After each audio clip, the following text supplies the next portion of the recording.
The 37th floor of the Sterling Financial Tower had never heard a baby cry before. In a room where million-dollar deals were made and broken with the stroke of a pen, where silence commanded respect and interruptions meant career suicide. The soft whimper that echoed through the mahogany-paneled boardroom on that rainy Tuesday morning would change everything.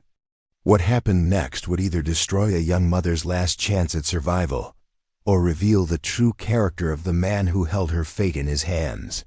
Before we jump back in, tell us where you're tuning in from and if this story touches you. Make sure you're subscribed because tomorrow I've saved something extra special for you. Maya Rodriguez clutched her worn canvas bag tighter as she stepped off the elevator, her heart hammering against her ribs.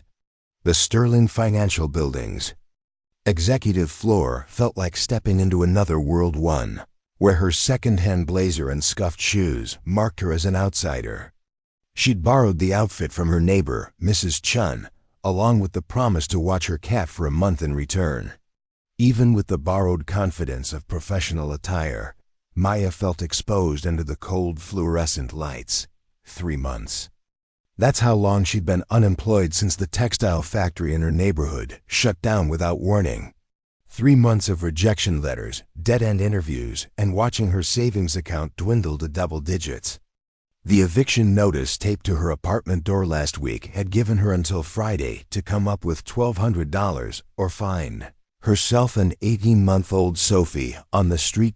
This interview at Sterling Financial wasn't just her last shot, it was her only shot. Maya had discovered the junior accounting position through a crumpled job posting she'd found blowing down Maple Street. The wind had literally blown opportunity into her path, and she'd chased it for 3 blocks. In the rain, her worn sneakers slipping on wet pavement. When she'd finally caught the soggy paper and read entry-level position, flexible hours considered, she'd felt something she hadn't experienced in months. Hope, the receptionist, a perfectly polished woman named Jennifer, had scheduled her for 11:30. Maya arrived at 11, knowing she couldn't afford to be even a minute late. She'd planned everything meticulously. Sophie would stay with Mrs. Patterson, her elderly neighbor who'd offered to babysit for free after hearing about Maya's struggles. Mrs. Patterson had raised 7 children of her own and assured Maya that one more wouldn't be any trouble. But Mrs. Patterson had fallen down her front steps that morning while retrieving her newspaper. Maya had found her at 7:15, conscious, but with a clearly broken wrist, trying to push herself up from her concrete porch. The ambulance ride to St. Mary's Hospital had taken an hour, and by the time Maya had gotten Mrs. Patterson settled and comfortable, it was already 10:30. Every other babysitter she'd frantically called was either unavailable or wanted money she didn't have. Standing in that hospital hallway, Maya had faced an impossible choice: miss the interview and guarantee losing her apartment, or bring Sophie along and risk everything on the slim chance that she could make it work. Sophie had been unusually fussy that morning, cutting her first molars and running a low fever. Maya had given her infant Tylenol and packed extra bottles, hoping the familiar comfort of nursing would keep her calm during the 40-minute bus ride downtown. The baby had dozed fitfully against Maya's shoulder on the crowded public transit, occasionally stirring when the bus hit a pothole or made a sharp turn. Now, sitting in the plush waiting area outside the Sterling Financial Boardroom, Maya repositioned Sophie in her carrier, praying silently that her daughter would continue sleeping. The baby's cheeks were still slightly flushed from the fever, but she seemed peaceful, her tiny fist curled against her mouth in that way that always made Maya's heart clench with protective love. "Miss Rodriguez?" Jennifer's voice cut through Maya's nervous thoughts. "Mr. Sterling will see you now. I should mention, this will be conducted as a panel interview with several department heads present." Maya's stomach dropped. A panel interview meant multiple people to impress, multiple opportunities for something to go wrong. She stood carefully, adjusting Sophie's carrier so it was hidden behind her oversized purse and hoping the borrowed blazer would camouflage the bulge. The boardroom doors opened to reveal a space that belonged in a magazine. Floor-to-ceiling windows offered a breathtaking view of the city skyline, while a massive conference table dominated the center of the room. 6 people sat around the table, their expressions ranging from mildly curious to openly skeptical. As Maya entered, at the head of the table sat a man who could only be Harrison Sterling himself. Maya had researched him extensively. 42 years old, Harvard MBA, had built Sterling Financial from a small investment firm into one of the city's most successful financial consulting companies. In person, he was more imposing than his corporate headshot suggested, with steel gray hair and intense blue eyes that seemed to assess everything at once. "Ms. Rodriguez, welcome," he said, gesturing to the empty chair positioned directly across from him. "Please, have a seat." Maya moved carefully toward the chair, acutely aware of every step, every movement that might disturb Sophie. The baby remained mercifully quiet, her breathing steady and even against Maya's chest. Maya settled into the leather chair, positioning herself so that the carrier was angled away from the table, hidden in the shadow of her body. "I'm Harrison Sterling, and this is my senior staff," the CEO continued, introducing each person around the table.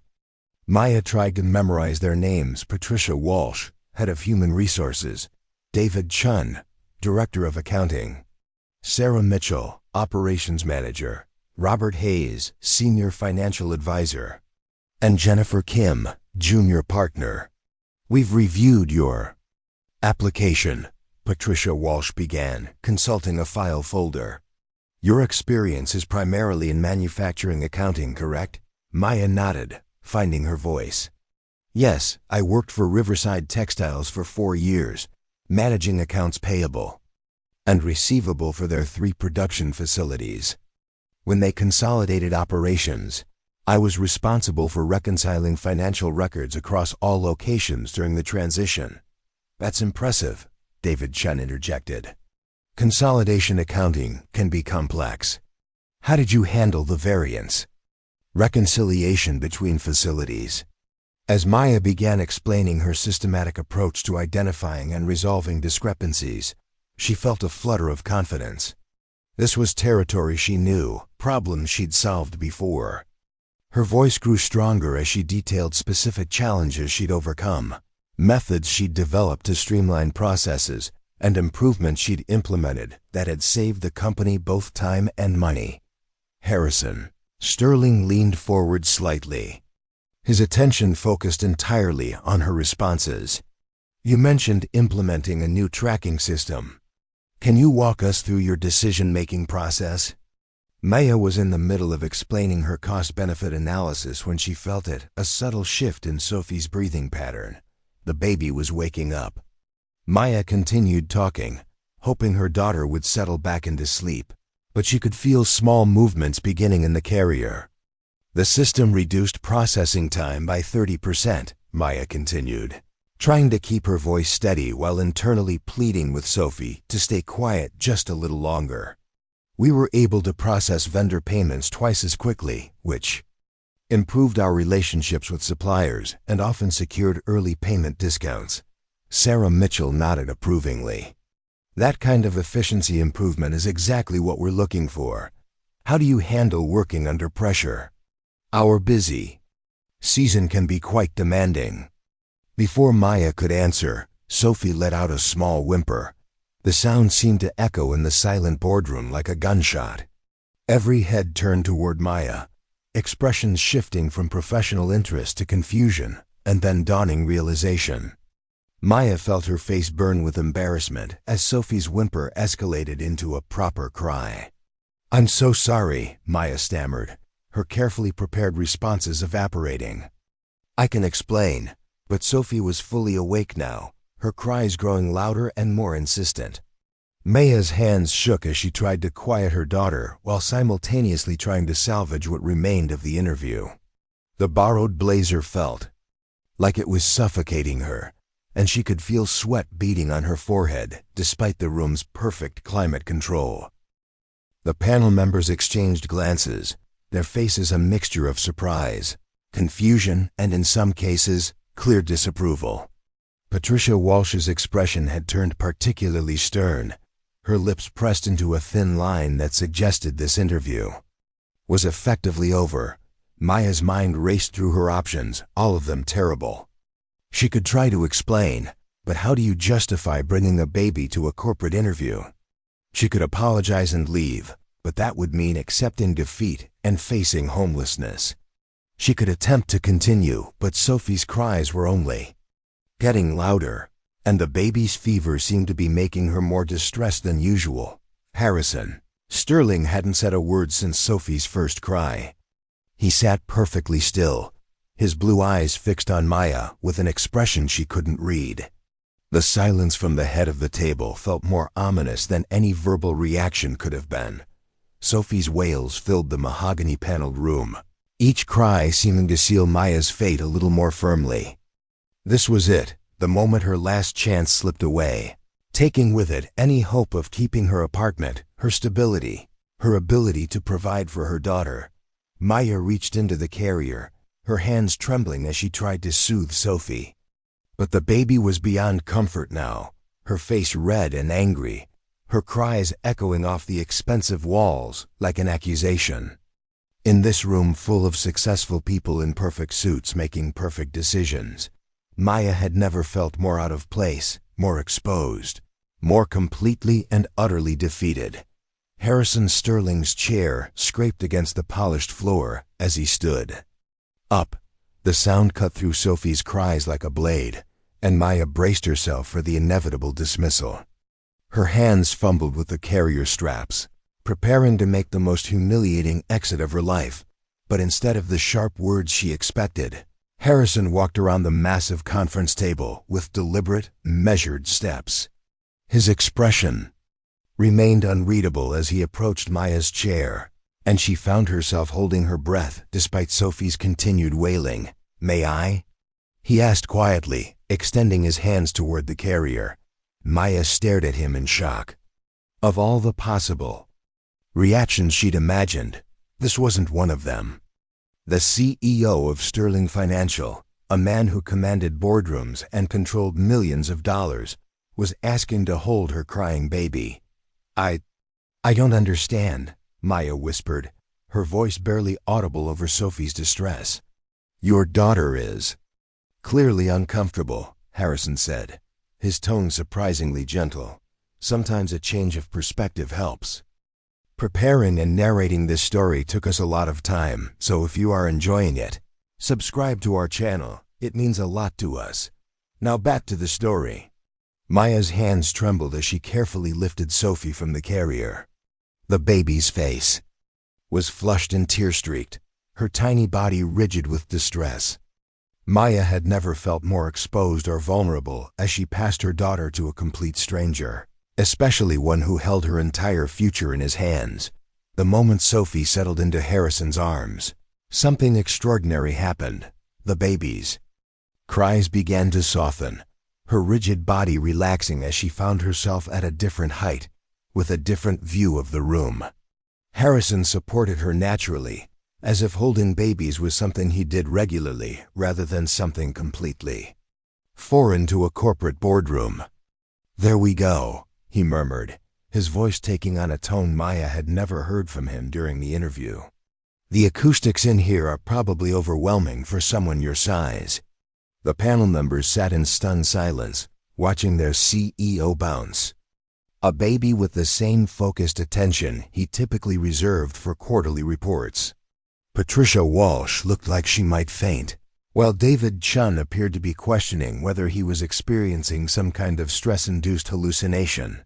Sophie's cries faded to soft hiccups, then to curious babbling as she discovered the fascinating world of the 37th floor. From Harrison's arms, she could see the city sprawling beyond the massive windows, the afternoon sunlight casting geometric patterns across the conference table. "She's beautiful," Harrison said, looking down at Sophie with an expression Maya couldn't quite interpret. "How old?" 18 months, Maya managed, still processing the surreal turn of events. She's usually much better behaved." She's teething, and she had a fever this morning, and I know this is completely inappropriate, but Maya. Harrison's use of her first name stopped her rambling explanation. Why don't you tell us what happened today? Maya looked around the table at the faces of the panel members. Some appeared curious, others seemed uncomfortable with the entire situation. But Harrison's calm demeanor seemed to have prevented the complete disaster she'd anticipated. My babysitter fell this morning, Maya began, her voice gaining strength, as she realized she was still somehow being given a chance to explain. Mrs. Patterson, my neighbor, she's been helping me with Sophie since I lost my job. She broke her wrist falling down her front steps, and I spent the morning getting her to the hospital. By the time I knew she was okay, it was too late to find another sitter. Sophie reached up toward Harrison's face, her small fingers exploring the unfamiliar territory of his chin. He adjusted his hold to accommodate her curiosity, showing no signs of discomfort with the baby's attention. I know I should have called to reschedule, Maya continued, but I couldn't afford to miss this opportunity. I've been unemployed for 3 months, and I received an eviction notice last week. This interview, it's literally my last chance to keep my apartment. The honesty in her voice seemed to shift something in the room. Sarah Mitchell leaned forward slightly, her expression softening. You took 3 buses to get here with a sick baby? 2 buses and a subway, Maya corrected. Sophie actually did really well on the trip. She usually loves being carried, and the motion helps her sleep, I thought. I hoped she'd stay asleep through the interview. Robert Hayes, who'd been silent throughout the entire exchange, finally spoke. Ms. Rodriguez, while I understand your circumstances, surely you realize that bringing a child to a professional interview is highly irregular. Maya felt her cheeks burn again. I know. I'm not making excuses. I just ... I couldn't miss this chance. I've sent out over 200 applications in the past 3 months. I've been to 47 interviews. This is the first one that's felt like it might actually lead somewhere. Harrison had been listening quietly while continuing to hold Sophie, who was now contentedly babbling and playing with the buttons on his shirt. 47 interviews, he repeated thoughtfully. That's a significant effort. I'll take anything, Maya said, her voice growing more desperate. I have a bachelor's degree in accounting, 4 years of experience, and I'm willing to work any hours, any schedule. I just need a chance. Jennifer Kim, the junior partner, glanced at Harrison before speaking. Your resume shows a gap in employment before Riverside Textiles. Can you explain that? Maya's stomach clenched. This was the question she'd been dreading. The one that had derailed several other interviews. I took time off when Sophie was born. Her father, he left when I was 6 months pregnant. I didn't have family support, so I stayed home for the first year to take care of her. The admission hung in the air like a confession. Maya had learned from previous interviews that single motherhood was often seen as a liability, evidence of divided loyalties and potential reliability issues. She watched the panel members process this information, waiting for the familiar shift toward polite disinterest, but Harrison's expression didn't change. If anything, he seemed to hold Sophie a little closer. That must have been difficult. It was, Maya admitted, but I made it work. I took online courses during Sophie's nap times to keep my skills current. I completed certifications in QuickBooks and Excel advanced functions. I even started a small bookkeeping service for local businesses to keep my experience fresh. David Chun looked up from his notes. You started your own business? Nothing major, Maya clarified quickly. Just helping a few small shops in my neighborhood with their monthly reconciliations. Mrs. Chun's restaurant, Rodriguez Auto Repair, No Relation, and a couple of other places. It wasn't enough to live on, but it kept me connected to the work. Patricia Walsh, who'd been conspicuously quiet since Sophie's arrival, finally spoke. Ms. Rodriguez, I have to ask, if we were to offer you a position, how would you handle childcare? We can't have interruptions like this on a regular basis. Maya felt the familiar weight of judgment in the question, but she'd prepared for this. I have reliable childcare arranged.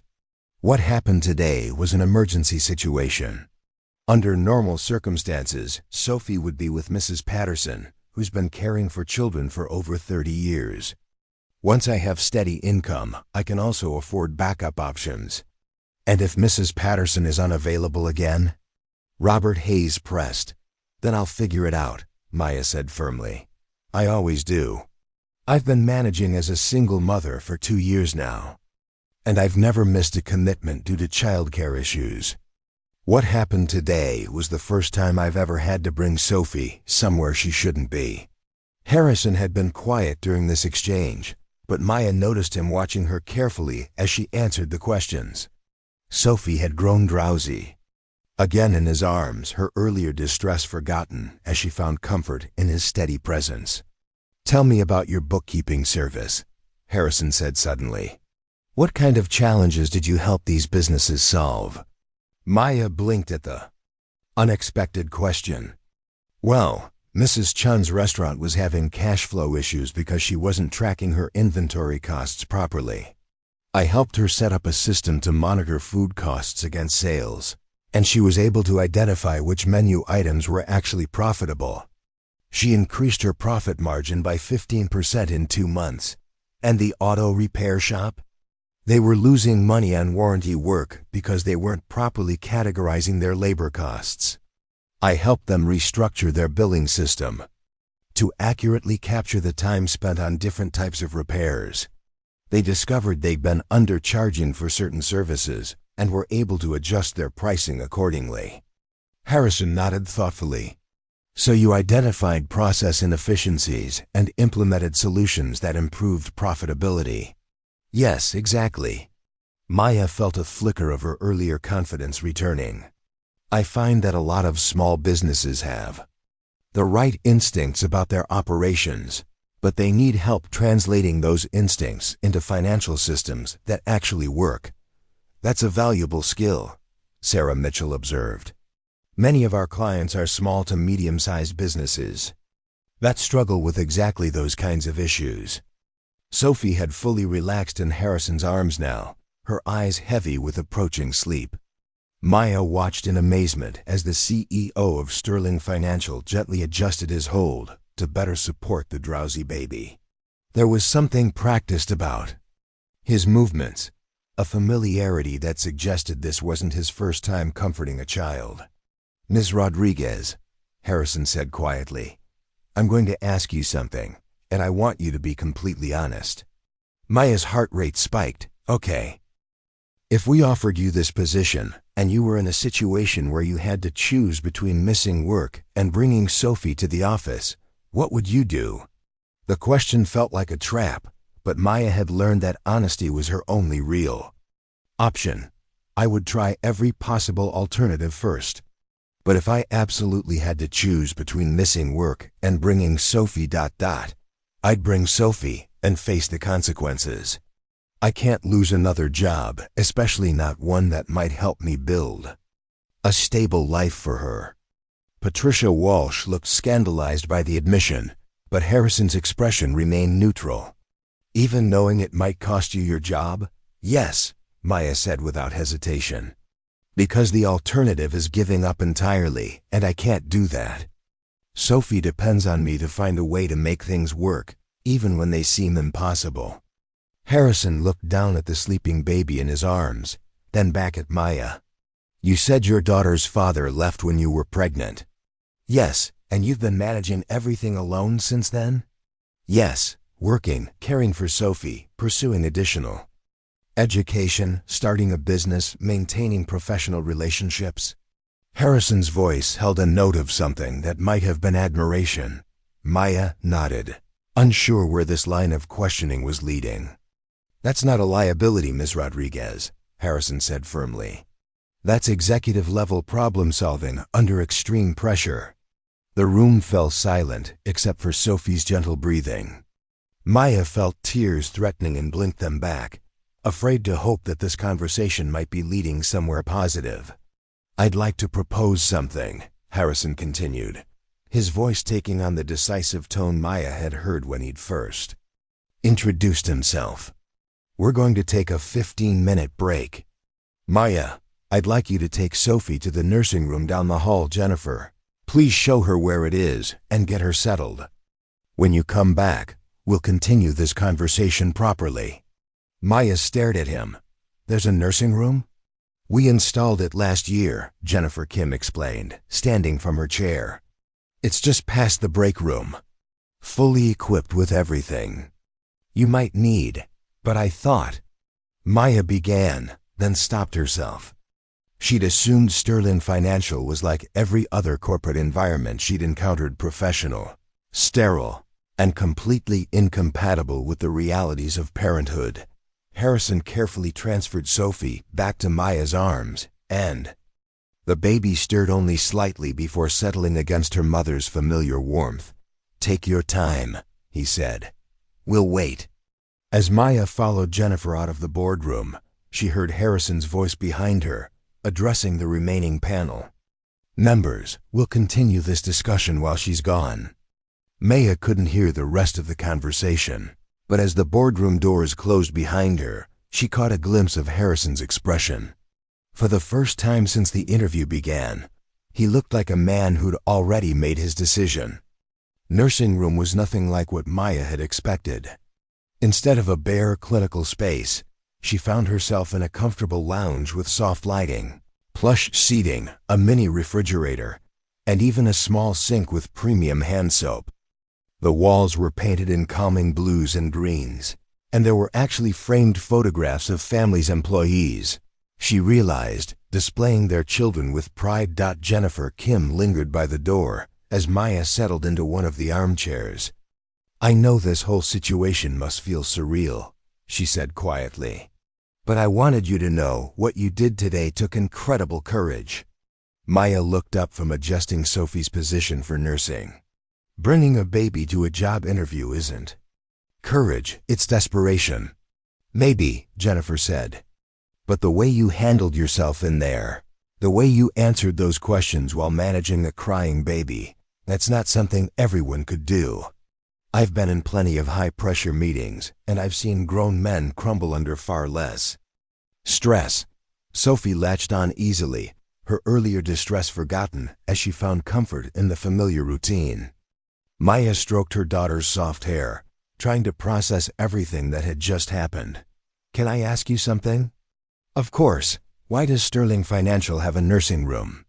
"Most companies barely acknowledge that their employees have families, let alone accommodate them." Jennifer's expression grew thoughtful. "That's Harrison's doing. He implemented a lot of family-friendly policies when he took over the company 5 years ago.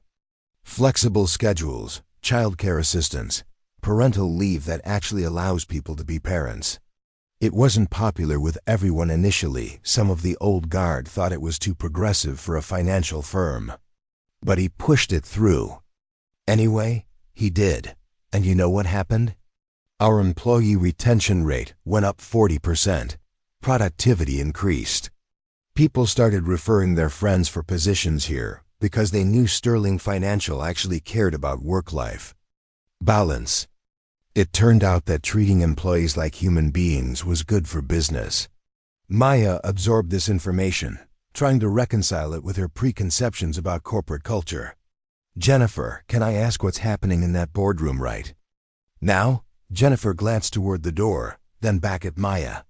"I honestly don't know. But I can tell you that Harrison looked more interested during your interview than I've seen him in months. We've been interviewing candidates for this position for weeks, and most of them have been perfectly qualified and perfectly forgettable. Even with the baby situation? Especially because of the baby situation." Jennifer's voice dropped to almost a whisper. "Can I tell you something in confidence?" Maya nodded, her heart racing. "Harrison has a daughter, Emma. She's 7 now, but when she was Sophie's age, his ex-wife left them both. Just packed up one day and moved across the country with some guy she'd been seeing. Harrison had to figure out how to run a company and raise a toddler at the same time. He brings Emma to the office sometimes during school breaks, and she has her own little desk in his office. Maya's breath caught. Suddenly, Harrison's comfortable ease with Sophie made perfect sense. He's a single father? He remarried 2 years ago to a wonderful woman named Lisa, but he spent 5 years managing everything alone. That's why he implemented all the family policies. He understood firsthand what working parents go through. Sophie had finished nursing and was now contentedly playing with the buttons on Maya's borrowed blazer. Maya carefully adjusted her clothing and lifted her daughter to her shoulder for burping. "Do you think I still have a chance?" Jennifer smiled. "Maya, I think you have more than a chance. I think you just showed Harrison Sterling exactly the kind of person he wants working for his company." A soft knock on the door interrupted their conversation. "Ms. Rodriguez?" It was David Chen's voice. "Mr. Sterling asked me to let you know they're ready when you are." Maya's stomach clenched with renewed nervousness. She checked her appearance in the small mirror on the wall, tucked Sophie securely into her carrier, and took a deep breath. "Okay, let's see what happens." When Maya re-entered the boardroom, she immediately noticed that the atmosphere had shifted. The panel members were arranged differently, their body language more relaxed, and Harrison was standing by the windows, with his hands clasped behind his back, looking out at the city skyline. "Please, sit down," he said without turning around. "How is Sophie feeling?" "Much better, thank you." The nursing helped, and I think she was just overwhelmed by all the new stimuli. Maya settled back into her chair, positioning the carrier so Sophie could see the room but remain calm. Harrison turned to face her, and Maya was struck by something different in his expression, a warmth that hadn't been there before. "Maya, I want to be completely transparent with you about something. After you left, we had a discussion about your qualifications and your situation." Maya's heart hammered against her ribs. This was it, the polite rejection, carefully worded to avoid any hint of discrimination, but making it clear that bringing a baby to an interview was unacceptable. "Patricia raised some valid concerns about workplace appropriateness," Harrison continued, and Maya saw the HR director nod grimly. "Robert questioned whether someone with your current circumstances would be able to maintain the level of focus required for the position." Maya felt her hopes crashing down around her. She'd known it was too good to be true, too much to expect that one moment of understanding could overcome the fundamental incompatibility between her reality and corporate expectations. "However," Harrison said, and Maya's head snapped up at the unexpected word. "David pointed out that you managed to conduct a professional interview while simultaneously caring for a distressed child. Sarah noted that your problem-solving abilities under pressure were extraordinary. And Jennifer reminded us that our company values include supporting working families." Maya held her breath, afraid to hope. "But more importantly," Harrison continued, moving to stand directly across from her, "I realized something while holding your daughter. You're not asking us to make accommodations for your personal life. You're asking us to recognize that being a single mother has given you skills that most people never develop. Crisis management, multitasking under pressure, the ability to prioritize effectively when everything feels urgent. These aren't weaknesses, Maya. They're executive competencies." The room was completely silent except for Sophie's soft babbling as she played with a small toy Maya had given her. "Which brings me to my next point," Harrison said. "The position we interviewed you for was junior accountant, entry level, with a starting salary of $42,000 annually." Maya nodded, though even that salary felt like a fortune compared to her current situation. "I don't think that position is right for you." Maya's heart sank. After everything, after the unexpected understanding and support, she was still going to be turned away.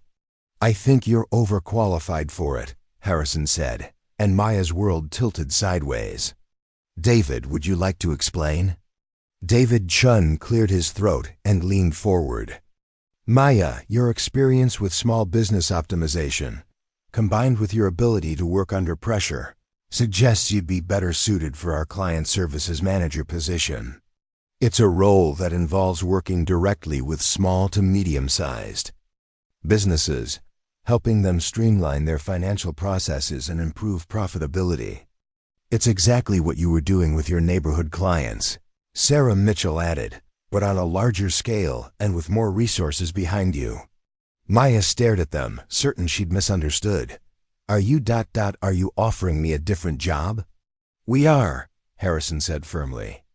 Client Services Manager, starting salary of $68,000 annually, with performance bonuses, full health benefits, and yes, flexible scheduling to accommodate your needs as a parent.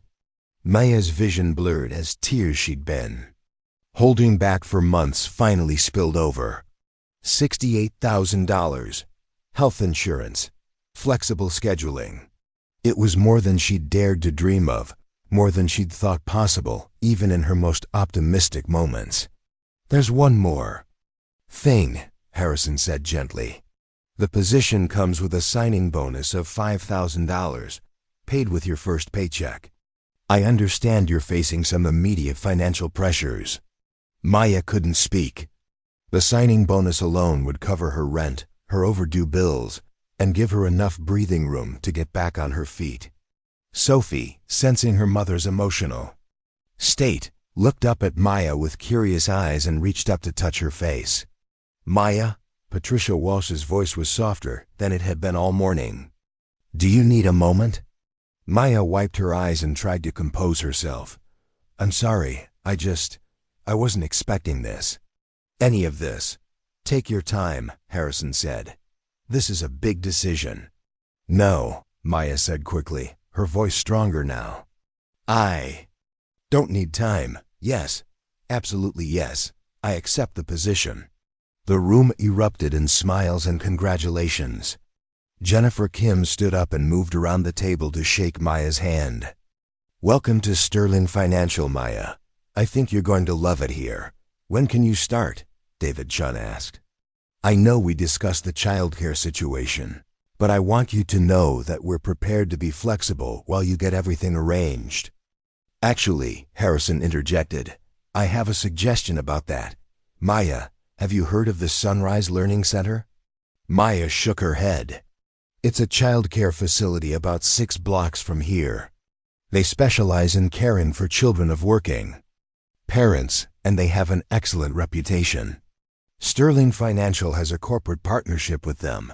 We subsidize 50% of the cost for our employees. Children. Maya's eyes widened. High-quality childcare at half the normal cost. Close enough to her workplace that she could visit Sophie during lunch breaks if needed. It was another piece of the puzzle falling into place. Another way this opportunity was exceeding her wildest expectations. I can have Jennifer give you their contact information, Harrison continued. They usually have a waiting list, but I can make a call and see if we can expedite Sophie's enrollment. Mr. Sterling, Maya said, her voice thick with emotion. I don't know how to thank you, all of you. This morning I thought I was going to lose everything, and now you're going to help us serve our clients better while building a stable future for your daughter, Harrison said firmly. That's not charity, Maya. That's good business. You're going to earn every penny of that salary, and then some. Robert Hayes, who'd been quiet throughout the job offer, finally spoke up. Maya, I owe you an apology. When Sophie first started crying, my initial reaction was that this was unprofessional. But watching how you handled the situation, how you balanced explaining your qualifications with managing your daughter's needs, I realized I was seeing something remarkable. You didn't let crisis derail you. You adapted and persevered. Those are qualities we need more of in this company. Sophie chose that moment to let out a happy babble, reaching toward the conference table as if she wanted to participate in the conversation. The sound drew chuckles from around the room, and Maya realized that the atmosphere had completely transformed from the formal, intimidating environment she'd entered that morning. There's one more thing we should discuss, Harrison said, sitting back down. Your start date. I know you mentioned some immediate financial pressures. Would you prefer to start as soon as possible, or do you need time to arrange everything with Sophie's care? Maya looked down at her daughter, who was now contentedly playing with her own feet, completely oblivious to the life-changing conversation happening around her. How soon is it possible? Harrison smiled. How does Monday sound? Maya's first. Monday at Sterling Financial arrived with unexpected sunshine after a week of gray November rain. She stood outside the building at 7:45 in the morning, holding Sophie's hand as her daughter toddled uncertainty on the sidewalk, both of them dressed in new clothes that Maya had splurged on over the weekend. The signing bonus had hit her account Friday afternoon, and for the first time in months, Maya had been able to shop without calculating every dollar. Big building, baby girl, Maya said softly, looking up at the 37 floors stretching toward the sky. Mama's going to work here, and you're going to love your new school. Sophie babbled something that sounded vaguely like up and raised her arms, wanting to be carried. Maya lifted her daughter, remembering how terrified she'd been just 5 days ago, when she'd walked through these same glass doors with no idea that her life was about to change completely. The Sunrise Learning Center had indeed expedited Sophie's enrollment after Harrison's phone call, and Maya had spent Saturday touring the facility with growing amazement. The center was nothing like the grim daycare centers she'd researched but couldn't afford. It was bright and spacious, with dedicated areas for different age groups, qualified teachers who actually seemed to enjoy working with children, and a curriculum that focused on early development rather than just basic supervision. Ms. Rodriguez, the center's director who'd laughed when Maya introduced herself, noting they shared the same surname, though no relation, had spent an hour with Maya and Sophie, observing how they interacted and asking thoughtful questions about Sophie's routine, preferences, and developmental milestones. By the end of the visit, Sophie was comfortable enough to explore the toddler room while Maya filled out paperwork, and the transition had felt natural rather than forced. Now, walking into the Sterling Financial lobby with Sophie in her arms, Maya felt a mixture of excitement and nervous energy that she hadn't experienced since college. The security guard, an older man named Frank, recognized her from her interview and smiled warmly. "Good morning, Ms. Rodriguez. First day?" "First day," Maya confirmed. "This is Sophie." "Well, hello there, Sophie," Frank said in the gentle voice that some people naturally used with children. Sophie studied him seriously for a moment, then gave him one of her rare smiles, the kind that made Maya's heart melt every time. "She's got good judgment," Frank observed. "Kids always know who they can trust." The elevator ride to the 37th floor felt different this time. Instead of the anxious anticipation of the unknown, Maya felt the focused energy of someone who belonged here, who had work to do and skills to contribute. Sophie seemed to sense the change in her mother's demeanor and remained calm throughout the ascent, watching the floor numbers change with fascination. Jennifer Kim was waiting for them when the elevator doors opened, dressed in a crisp navy suit and carrying a tablet that Maya would soon learn was practically attached to her hand. "Maya, perfect timing, and this must be Sophie."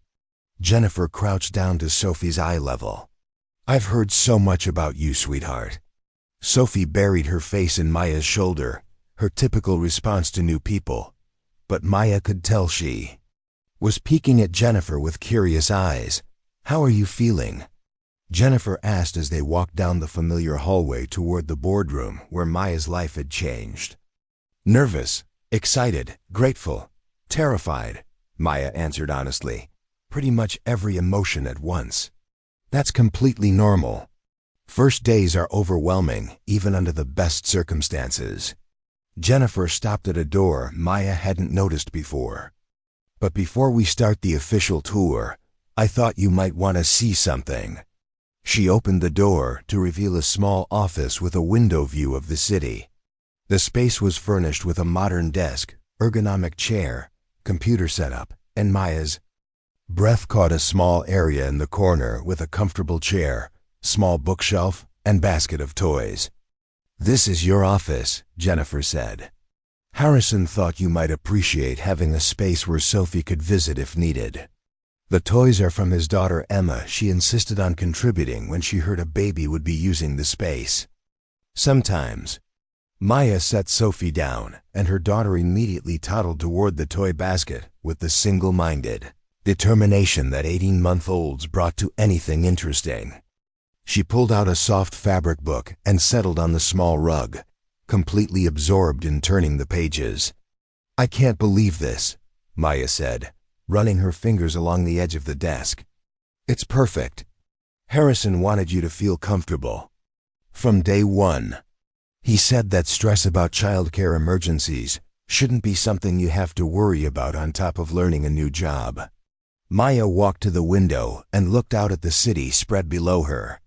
From this height, she could see the neighborhood where she lived, could almost pick out the building where her apartment was, the apartment she no longer had to worry about losing. "Jennifer, can I ask you something?" "Of course." "Why is Harrison doing all this?" The job offer was already more generous than anything I could have hoped for. The child care assistance, the office setup, it's beyond what any employer would normally provide. I keep waiting for the catch, for someone to tell me this is all some kind of mistake. Jennifer was quiet for a moment, watching Sophie discover a set of stacking rings. "Can I tell you a story?" Maya nodded. 5 years ago, when Harrison first took over Sterling Financial from his father, the company was struggling. Not financially, Old guard was very good at making money. But they were hemorrhaging talented employees, especially women and younger workers. The culture was toxic, demanding 60-hour weeks with no flexibility, no consideration for work-life balance. Harrison's father believed that if you couldn't sacrifice everything for the job, you didn't deserve to be there. Maya settled into her new desk chair, listening intently while keeping one eye on Sophie. Harrison tried to implement changes gradually, but he met resistance at every turn. The board questioned every family-friendly policy, every accommodation he wanted to make. Then Emma's mother left, and suddenly Harrison found himself trying to be a single father while running a company that had zero tolerance for personal complications. What? He almost quit. He was ready to sell his shares and find something else, something that would let him be the father Emma needed. But then he realized something. If he left, nothing would change for other working parents in the company. The old policies would stay in place, and other people would continue to struggle the way he was struggling. Sophie had abandoned the stacking rings in favor of a small stuffed elephant, which she was now hugging while babbling to it in her own private language. So instead of leaving, he fought. He used his position as majority shareholder to force through every change he wanted. Flexible scheduling, on-site childcare assistance, parental leave policies that actually supported families. Some board members resigned in protest, but Harrison replaced them with people who shared his vision. And it worked? It more than worked. Within 2 years, Sterling Financial had the lowest employee turnover rate in the industry. Productivity increased because people weren't constantly stressed about their personal lives. We started attracting top talent from other firms because word got around that this was a place where you could actually have a career and a family. Maya absorbed this information, understanding now why her interview had unfolded the way it did. So when he saw me with Sophie, he saw himself 5 years ago. Someone competent and capable who was being held back by circumstances beyond their control. Jennifer checked her tablet. But Maya, I want you to understand something important. Harrison didn't offer you this job because he felt sorry for you. He offered it because you impressed the hell out of him. Everything else, the office setup, the child care assistance, those are just tools to help you succeed. A knock on the door interrupted their conversation. Harrison Sterling stood in the doorway, looking less formal than he had during the interview. He was wearing dark jeans and a casual button-down shirt instead of his suit. And Maya realized it was still early enough that he probably hadn't started his official business day yet. "Good morning, Maya. How's the first day treating you so far?" "It's been wonderful," Maya said, standing up from her chair. "Thank you for all of this. The office is perfect." Harrison's attention was drawn to Sophie, who had noticed his arrival and was now standing uncertainly by the toy basket, still clutching her elephant. "And how are you doing, Sophie? Do you like your new toys?" To Maya's amazement, Sophie took a tentative step toward Harrison, then another. She stopped just out of arm's reach and held up the elephant, making an offer that was unmistakably an invitation to play. "Is this your elephant?" Harrison asked, crouching down to Sophie's level. "He's very handsome." Sophie babbled something. That might have been elephant or might have been complete nonsense, but Harrison nodded seriously as if she'd shared something profound. "You're absolutely right. Elephants are excellent friends to have." Maya watched this interaction with growing wonder. Sophie was typically shy around new people, especially men, but there was something about Harrison's calm presence that put her at ease. It was the same quality that had allowed him to comfort her during the interview when she was distressed and overwhelmed. "Maya," Harrison said, standing back up while Sophie continued to show him various toys from the basket, "I wanted to talk to you about your first few weeks here. David Chun is going to be your primary supervisor while you get oriented, but I'll be checking in regularly to see how you're adjusting. I appreciate that. I also wanted you to know that we've arranged for you to start with 3 existing clients who are similar to the businesses you worked with in your neighborhood. Same basic challenges: cash flow management, cost analysis, process optimization, but with more complex operations. I thought it would be a good way to ease into the role while building on your existing strengths." Maya felt a surge of confidence. "That sounds perfect. I'm excited to get started." "One more thing," Harrison said, and his tone became more serious. "I know this whole situation has been overwhelming, and I want you to feel comfortable coming to me or Jennifer if you need anything. This company succeeds when our employees succeed, and that includes making sure you have what you need to be both a great employee and a great mother." Sophie had finished her toy exploration and was now tugging on Maya's pant leg, indicating she was ready for attention. Maya picked her up, and her daughter immediately settled against her shoulder with the contentment of a child who felt safe and secure. "Speaking of which," Harrison continued, "Jennifer mentioned that Sophie's enrollment at Sunrise starts tomorrow. How are you feeling about the transition?" "Nervous," Maya admitted. "This is the first time I'll be leaving her with people who aren't neighbors or family friends. But the facility is wonderful, and Sophie seemed comfortable there when we visited." "The first few days are always the hardest," Harrison said. "But Emma went to Sunrise when she was Sophie's age, and they were incredible with her. Ms. Rodriguez, the director, has a gift for helping children adjust to new routines." Maya blinked in surprise. "Emma went to Sunrise? I didn't realize." "For 3 years," Harrison confirmed. "Best decision I ever made. Emma still talks about some of her teachers there, and she's in 2nd grade now." A soft chime from Jennifer's tablet indicated that the business day was officially beginning. "Maya, are you ready for the grand tour? We'll start with the break room and workspaces, then move on to meeting your team." Maya adjusted Sophie in her arms and took one last look around her new office, with a window view and a space for her daughter and possibilities she was still learning to believe in. "Ready," she said, and for the first time in months. She meant it completely. As they walked down the hallway toward the rest of Maya's new life, Sophie waved goodbye to Harrison over her mother's shoulder. He waved back with the same serious attention he'd give to any important business associate, and Maya realized that in the space of one extraordinary week, both she and her daughter had found something she'd never dared to hope for, a place where they truly belonged. The morning stretched ahead of them, full of introductions and orientations and the countless small details that would transform Maya Rodriguez from an unemployed single mother into a sterling financial client services manager. But for now, walking down that hallway with her daughter in her arms and her future finally secure, Maya allowed herself to feel something she hadn't experienced in almost 2 years, the quiet confidence of someone whose worst fears were behind her and whose best possibilities were just beginning. 6 months later, Maya stood in the same sterling financial boardroom where her life had transformed, but this time she was the one presenting. The massive conference table was surrounded by representatives from Hartwell Manufacturing, a mid-sized company that had been struggling with financial inefficiencies for over 2 years.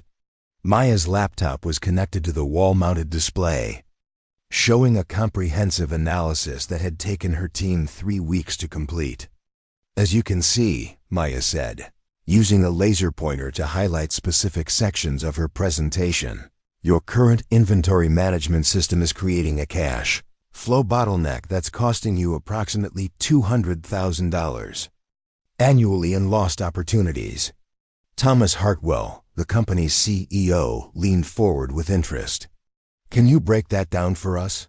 Maya clicked to the next slide, her confidence evident in her posture and tone. "Certainly. Your manufacturing division is ordering materials based on projected demand from 6 months ago, rather than current market conditions. This creates overstock in slow-moving items, while creating shortages in your high-demand products." She'd been nervous about this presentation when David Chun first assigned it to her, but those nerves had disappeared the moment she'd started diving into Hartwell's data. The same analytical skills that had helped Mrs. Chun's restaurant and Rodriguez Auto Repair had scaled beautifully to larger operations, and Maya had discovered she had an intuitive understanding of how businesses could optimize their financial processes. "Additionally," Maya continued, "your accounts receivable system isn't structured to incentivize prompt payment. We've identified an opportunity to implement early payment discounts that would improve your cash flow while actually reducing your overall costs." Harrison Sterling sat at the far end of the table, observing quietly. Maya had learned that he often attended client presentations, not to micromanage his employees, but to understand how Sterling Financial Services were being received. His presence no longer intimidated her over the past 6 months. She'd come to see him as both mentor and an advocate. "Ms. Rodriguez," said Janet Hartwell, the company's CFO and Thomas's daughter, "these projections look impressive, but how confident are you in the implementation timeline?" Maya smiled. This was exactly the kind of practical question she'd been hoping for. "Based on similar implementations we've completed with other manufacturing clients, I'm confident we can have the inventory optimization system operational within 8 weeks. The accounts receivable restructuring would take an additional 4 weeks, but you'd start seeing cash flow improvements within the first month." She clicked to a detailed implementation schedule that showed each phase of the process complete, with milestones and expected outcomes. It was the kind of thorough planning that had become Maya's signature. She'd learned that clients trusted her recommendations more when they could see exactly how those recommendations would be executed. "What about staff training?" Thomas asked. "Our accounting team isn't particularly tech-savvy." "That's built into our timeline," Maya assured him. "Sterling Financial provides comprehensive training for all system implementations. I would personally oversee the training process and be available for ongoing support during the transition period." Maya had discovered that this hands-on approach was what set her apart from other financial consultants. While many firms provided recommendations and then moved on to the next client, Maya stayed engaged throughout the implementation process, ensuring that her solutions actually worked in practice rather than just in theory. The presentation continued for another 20 minutes, with Maya fielding questions about cost projections, risk mitigation, and long-term maintenance of the new systems. By the time she closed her laptop, The Hartwell representatives were nodding approvingly and asking about contract details. "Ms. Rodriguez," Thomas Hartwell said as the meeting concluded, "this is exactly the kind of comprehensive analysis we've been looking for. When can we move forward?" "I'll have Jennifer Keem send you a detailed proposal by tomorrow morning," Maya replied.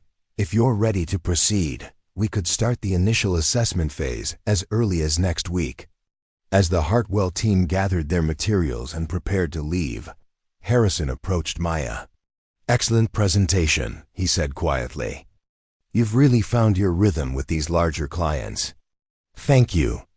I have to admit, 6 months ago, I never would have imagined I'd be comfortable presenting to a room full of executives." 6 months ago, you were managing a crisis while conducting a job interview, Harrison reminded her. "I think you've always been comfortable under pressure. You just needed the right environment to showcase those skills." Maya packed up her presentation materials, reflecting on how much had changed since that terrifying Tuesday morning when Sophie's cries had echoed through this very room. The baby carrier and borrowed blazer had been replaced by professional attire and confident expertise, but the core determination that had brought her here remained unchanged. "How's Sophie adjusting to the new routine at sunrise?" Harrison asked, as they walked toward the elevators. "She loves it there," Maya said, her face lighting up the way it always did when talking about her daughter. "Last week she started calling one of her teachers Miss Sarah instead of just babbling. And yesterday she came home with finger paint under her fingernails and the biggest smile I've ever seen." Emma went through a finger painting phase that lasted about 6 months, Harrison chuckled. Lisa still finds random artwork tucked away in places Emma hid them when she was 3. Maya had met Lisa Sterling at the company's holiday party in December, along with Emma, who had immediately appointed herself Sophie's unofficial big sister. The 7-year-old had spent the entire evening showing Sophie around the party, sharing her juice box, and explaining to anyone who would listen that Sophie was her friend from Daddy's work. "Actually," Harrison said, pressing the elevator button, "I wanted to talk to you about something. Do you have a few minutes?" Maya checked her watch. It was 3:30, which meant she had time before her 4 o'clock client call. Of course. Instead of heading to Maya's office, Harrison led her to a small conference room she'd never been in before. The space was more intimate than the main boardroom, with comfortable chairs arranged around a circular table and windows that offered a different view of the city. "Maya, I want to discuss your career trajectory here at Sterling Financial," Harrison began once they were seated. "In 6 months, you've exceeded every performance metric we use to evaluate client services managers. Your client retention rate is perfect. Your implementations have all come in ahead of schedule, and we've received more positive feedback about your work than any new hire in the company's history." Maya felt a familiar flutter of pride, mixed with disbelief. Even after months of success, part of her still couldn't quite believe that she belonged in this world of financial consulting and corporate strategy. "More importantly," Harrison continued, "you've developed an approach to client relations that's uniquely effective. You don't just analyze problems, you become invested in solutions. Clients trust you because they can see that you genuinely care about their success." "I learned that from my neighborhood clients," Maya said. "When Mrs. Chun's restaurant was struggling, it wasn't just about the numbers on a spreadsheet. It was about her livelihood, her ability to support her family. I think all business problems are ultimately personal problems for someone." "Exactly. And that perspective is what makes you exceptional at this work," Harrison leaned forward slightly. "Which brings me to what I wanted to discuss. David Chun has been talking about expanding our small business services division, and I think you'd be the perfect person to lead that expansion." Maya's breath caught. "Lead the expansion?" "It would mean a promotion to senior client services manager, with a team of junior consultants reporting to you.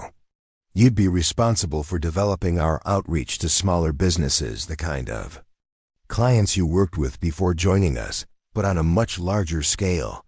The offer was both thrilling and terrifying. Maya had been comfortable in her current role, confident in her abilities, and secure in her routine.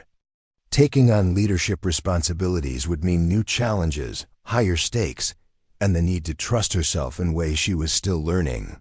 The position would come with a salary increase to $85,000 annually, Harrison added, plus performance bonuses based on the division's growth. And of course, the same flexible scheduling and family support policies would remain in place. Maya stared out the conference room window, watching the afternoon sun cast long shadows.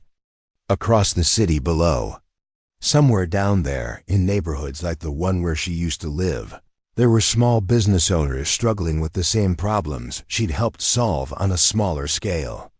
The thought of being able to help more of them, to build a team dedicated to supporting small businesses, was incredibly appealing. "Can I ask you something?" Maya said finally. "Of course. Why me? I know I've done well here, but I've only been with the company 6 months. There must be other people with more experience, more traditional qualifications." Harrison was quiet for a moment, choosing his words carefully. "Maya, do you remember what you told me during your interview? When I asked what you'd do if you had to choose between missing work and bringing Sophie to the office?" Maya nodded. "You said you'd bring Sophie and face the consequences because giving up wasn't an option." That answer told me everything I needed to know about your character. Harrison's voice grew more intense. "Leadership isn't about having the most experience or the best credentials. It's about being willing to do whatever it takes to achieve success, even when the path forward isn't clear." Maya felt tears threatening, the same overwhelming gratitude she'd experienced 6 months ago when her life had changed in this building. "I'd like to accept the position," she said quietly. "You don't need to decide right now," Harrison said. "Take some time to think about it, discuss it with—" "I don't need time," Maya interrupted, her voice growing stronger. "I spent too many months being afraid to take chances, afraid to believe I deserved better opportunities. I'm not going to make that mistake again." Harrison smiled, the same warm expression she'd seen when he'd first held Sophie, when he'd realized that Maya's circumstances weren't weaknesses but hidden strengths. "In that case, welcome to senior management, Maya. I think you're going to be extraordinary in this role." As they shook hands across the conference table, Maya thought about the journey that had brought her to this moment. From a desperate single mother facing eviction to a senior manager trusted with building an entire division, it seemed impossible, like something that happened to other people in stories rather than real life. But it was real. She was real, sitting in a conference room on the 37th floor of Sterling Financial, being offered opportunities she'd never dared to imagine. And tomorrow, she'd go home to her daughter in their comfortable apartment, knowing that Sophie would grow up watching her mother build something meaningful, something that mattered. The afternoon sun continued to slant through the conference room windows as Maya and Harrison discussed the details of her new role timeline for building her team, budget considerations, strategies for reaching small business clients. It was the kind of conversation Maya had once thought was reserved for people with different backgrounds, different advantages, different lives entirely. Now she knew better. Success wasn't about where you started, it was about refusing to let circumstances define your limits. And sometimes, when you were brave enough to keep pushing forward, even when everything seemed impossible, the universe had a way of recognizing that courage and opening doors you never knew existed. Maya Rodriguez, Senior Client Services Manager, had a lot of work ahead of her. But for the first time in her adult life, she was absolutely certain she was ready for whatever came next. 2 years after that life-changing Tuesday morning, Maya Rodriguez stood at the podium of the Grand Ballroom in the Marriott downtown, addressing an audience of over 300 small business owners at the annual Entrepreneurs Summit. Behind her, a massive screen displayed the Sterling Financial logo alongside the title of her presentation, Financial Strategies for Growing Small Businesses. How many of you, Maya began, her voice carrying clearly through the ballroom sound system, have ever felt like you were one bad month away from losing everything you'd worked to build? Hands shot up throughout the audience, nearly every person in the room. Maya nodded knowingly. I thought so. Because that feeling isn't just about business, it's about survival. It's about protecting the dreams you've invested everything in. In the back of the ballroom, Harrison Sterling watched with quiet pride as Maya commanded the attention of an audience that included some of the city's most successful entrepreneurs. Beside him, Sophie, now 3.5 years old, sat coloring in a special notebook, occasionally looking up to wave at her mama on the stage. 3 years ago, Maya continued, I was exactly where many of you are now. Not as a business owner, but as someone who understood what it meant to have everything hanging by a thread. I was a single mother, unemployed, facing eviction, and carrying my daughter to a job interview because I had literally no other choice. A murmur of recognition rippled through the audience. Maya had learned that vulnerability was one of her greatest strengths as a speaker. People trusted someone who understood their struggles from personal experience. That interview changed my life, but not in the way you might expect. Yes, I got the job, but more importantly, I learned something crucial about business and about life. Your biggest weaknesses can become your greatest strengths if you learn to reframe them properly. Maya clicked to her first slide, which showed a before and after comparison of a small restaurant's financial performance. This is Chun's Garden, a family restaurant that was losing money for 18 months before they came to us. The owner, Mrs. Chun, thought her problem was competition from chain restaurants. But when we analyzed her operations, we discovered something different. She explained how Mrs. Chun's deep personal investment in her restaurant, the same quality that made her resistant to change, had actually become the foundation for a successful turnaround once they'd channeled that passion into strategic improvements. Mrs. Chun didn't need to become less invested in her business, Maya said. She needed to become more strategic about how that investment translated into operations. Within 6 months, her profit margins had increased by 43%. The presentation continued with case studies from Maya's division, which had grown from her one-person operation to a team of 8 consultants specializing in small business optimization. Each example demonstrated how perceived weaknesses, limited resources, family obligations, emotional investment could be transformed into competitive advantages with the right approach. The key, Maya explained, is understanding that small businesses don't succeed by trying to operate like large corporations. They succeed by leveraging what makes them unique: personal relationships, flexibility, and the owner's passionate commitment to success. During the question and answer session, a woman in the 3rd row stood up.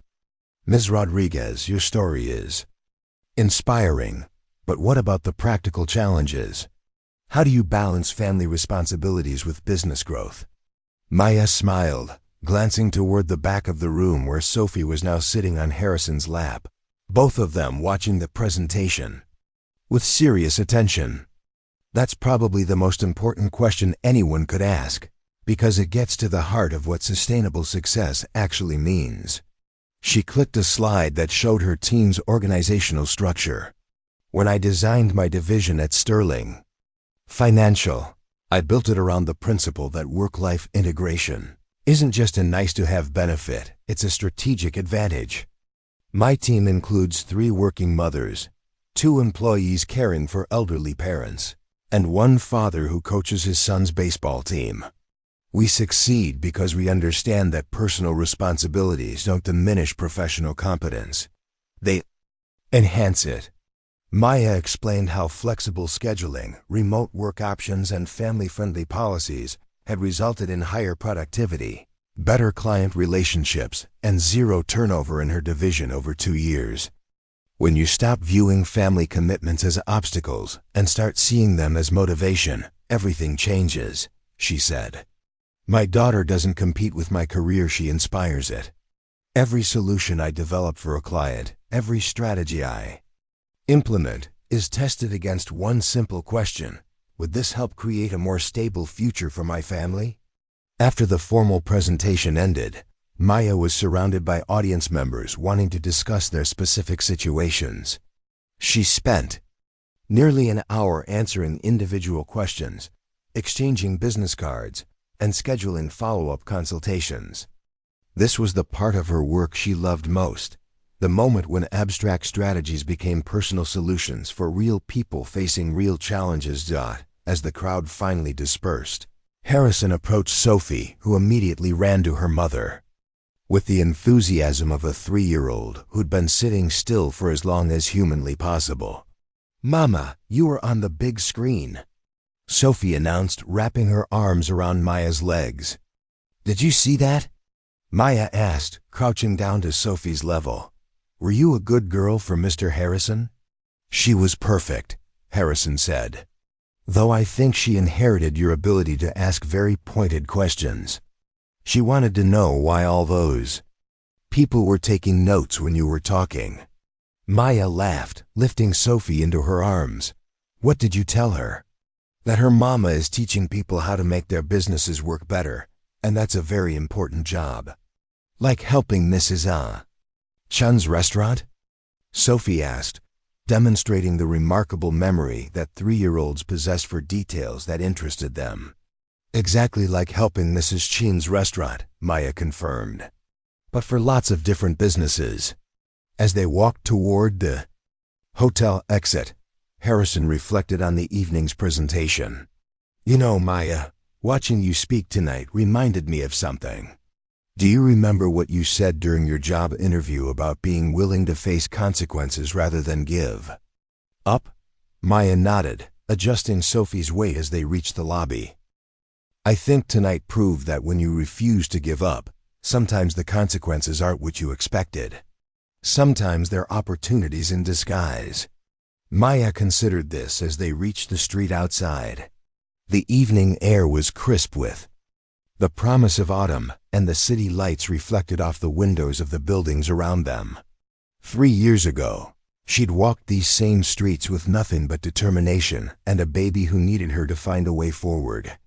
Tonight, she was returning home as a successful professional who'd helped dozens of businesses improve their operations while building a division that had become a model for other companies. "Mr. Harrison," Sophie said from her perch in Maya's arms, using the formal address she'd somehow decided was appropriate despite Harrison's repeated invitations to call him Uncle Harrison. "Are you coming to my birthday party next week?" "I wouldn't miss it," Harrison assured her. "Emma's already wrapped your present." Maya's apartment had become a gathering place for the extended family that had grown up around Sterling Financial. Sophie's 4th birthday party would include not just Maya's neighbors and friends from the daycare, but also Harrison and Lisa, Emma, several of Maya's team members, and even Mrs. Chun, who'd become something of a grandmother figure to Sophie after Maya had helped save her restaurant. As they reached Maya's car, Harrison offered one final observation. "You know what I think the real lesson is from your story?" "What's that?" "That sometimes the most important business decision you can make is to bet on human potential rather than just credentials. You walked into that boardroom with everything against you, no job, no resources, a crying baby, but you had something more valuable than any of that." "Which was?" Harrison smiled as Maya secured Sophie in her car seat. "The absolute certainty that failure wasn't an option. That's the quality we should be looking for in every hire, every partnership, every business decision we make." As Maya drove home through the familiar streets of her city, she reflected on the unexpected journey that had brought her to this point. The scared young mother who'd taken 3 buses to a job interview with a sick baby seemed like a different person now.